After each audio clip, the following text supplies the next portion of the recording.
Yeah, so when we originally did the training, there was kind of a bit of a casting call out to see who could do it, who wanted to do it. And there was obviously a set number. And then how they do it now is whenever a new starter joins us, there's a big kind of induction day, which is great because it's a way just to completely immerse people into, this is who we are, this is what we're about. And actually there's a lot to take in, anybody joining the business, there's all processes and all the rest of it. But as part of that, we show them who the mental health first aiders are, so they know who they can speak to, they know just the things that we do, the types of benefits we've got on offer. We talk to them about Ben.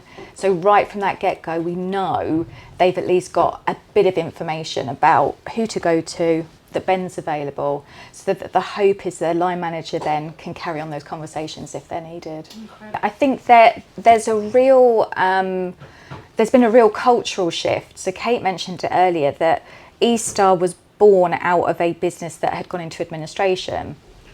And that business that went into administration had different sites to what we operate now. Some of the same, so Trafford Park, it still had, Deeside, it still had. But it had a site in Warrington, which also acted as its head office. And there was a site in Liverpool. And it wasn't viable to keep those sites going. And people deserved better, to being a nice environment was really important to Steve, our MD, because he really believes in, if you are in a good environment, clean, comfortable, you've got all the tools you need to do your job, then you're going to be happier doing it, you're going to be more loyal doing it, and then in turn you're going to deliver great customer service, which brings in more revenue, which we can put back into the business and keep investing. It's the whole Harvard profit chain cycle. And when we moved to the building that we're sat in, which is our Nosey head office, it was a real merge of the different cultures from within the business. The businesses were really quite siloed. The different sites were left to their own devices, even down to processes. There wasn't kind of a centralised way of doing things. So when we opened here, we sundowned one of our Liverpool sites and we closed the Warrington site and kind of brought everybody together. And it was a real melting pot of different cultures and just different ways of doing things. So we've had to find our feet with that, and we've had to adapt. And because there are little micro cultures in every site, and I know that I'm obviously a southerner that now lives up north, but I notice there's a different culture in Manchester than there is in Liverpool, than there is in our North Wales site. So it's about nurturing that, because that's great, that's what makes us individual, but still making sure that centrally processes are still running in such a way that you could move around any site and feel comfortable and know what you're doing.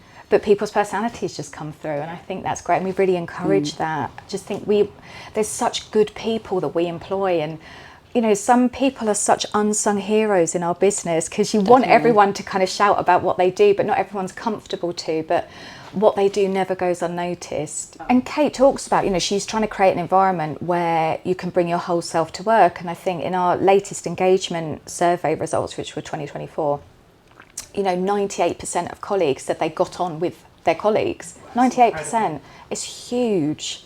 And it's not about being best friends with everybody, but it's about knowing there are people in the business that you can turn to, or you feel supported, or, you can just have a laugh with, because we've still, everybody works hard. We need to let off steam and need to have some downtime as well. And to know that virtually everybody in the business feels that they can do that. Yeah. And being commercial vehicles, so a lot of the sites didn't stop during COVID.